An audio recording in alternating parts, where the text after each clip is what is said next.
Hello student. इस video में मैं आपको बीएड सेकेंड ईयर के नवे पेपर अधिगम के लिए आकलन का एक महत्वपूर्ण टॉपिक सेमिनार पढ़ाने जा रही हूँ। तो चलिए स्टार्ट करते हैं।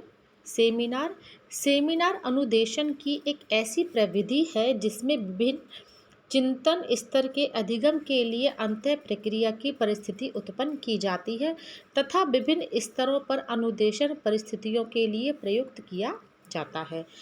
अब देखते हैं हम सेमिनार के उद्देश्य। सेमिनार के निम्नलिखित उद्देश्य हैं, जिसमें फर्स्ट है ज्ञानात्मक उद्देश्य। ज्ञानात्मक उद्देश्य में पहला है विश्लेषण तथा आलोचनात्मक क्षमताओं का विकास। दूसरा है संश्लेषण तथा मूल्यांकन की योग्यता का विकास। तीसरा है निरीक्षण तथा अनुभवों के प्रस्तुतिकरण की क्षमता का विकास।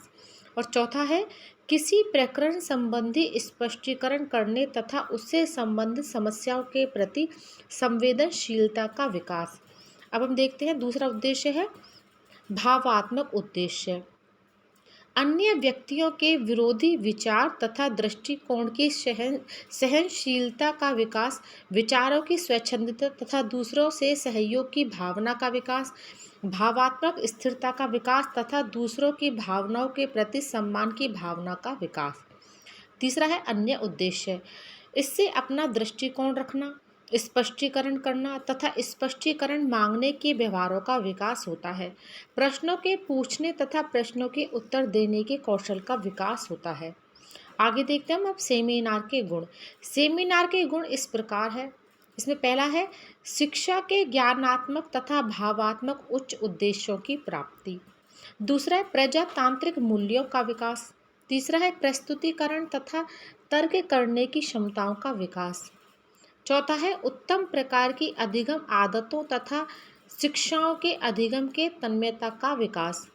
पांचवा है शिक्षार्थी केंद्रित सेमिनार प्रविधि। छठा है स्वतंत्र अध्ययन को प्रोत्साहन। सातवां है सामाजिक तथा भावात्मक गुणों का विकास। आठवां है प्रकरण संबंधी निरीक्षण तथा अनुभवों को प्रस्तुत करने का अवसर।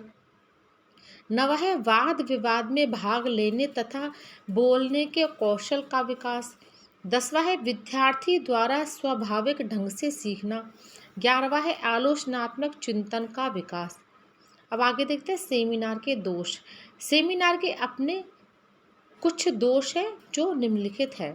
इसमें पहला है किसी विषय के सभी प्रकरणों के लिए सेमिनार का आयोजन नहीं किया जा सकता। उन्हीं प्रकरणों का चयन किया जाता है जिन पर वाद विवाद हो सके। दूसरा है इस प्रविधि को शिक्षा के सभी स्तरों पर प्रयोग नहीं कर सकते, क्योंकि इसके लिए भाषा सामाजिक भावात्मक व परिपक्व होनी चाहिए। निम्न स्तर पर इसका प्रयोग संभव नहीं है। तीसरा है सेमिनार के वाद विवाद काल में ऐसा देखा गया है कि इसमें कुछ ही व्यक्ति भाग लेते हैं और अपना अधिकार स्थापित कर लेते हैं। अन्य व्यक्ति बिल्कुल नहीं बोलते अथवा उन्हें बोलने का अवसर नहीं मिलता। संपूर्ण समूह में अंतःक्रिया नहीं होती। चौथा है सेमिनार के वाद विवाद काल में समूह बनने की संभावना बनी रहती है। विरोधी विचारों के व्यक्ति एक समूह में तथा मूल विचारों के दूसरे समूह में बंट जाते हैं। भागीदार उसे विजय अथवा पराजय के रूप में लेते हैं। ऐसी परिस्थिति में सेमिनार का उद्देश्य प्राप्त नहीं होता। Thank you.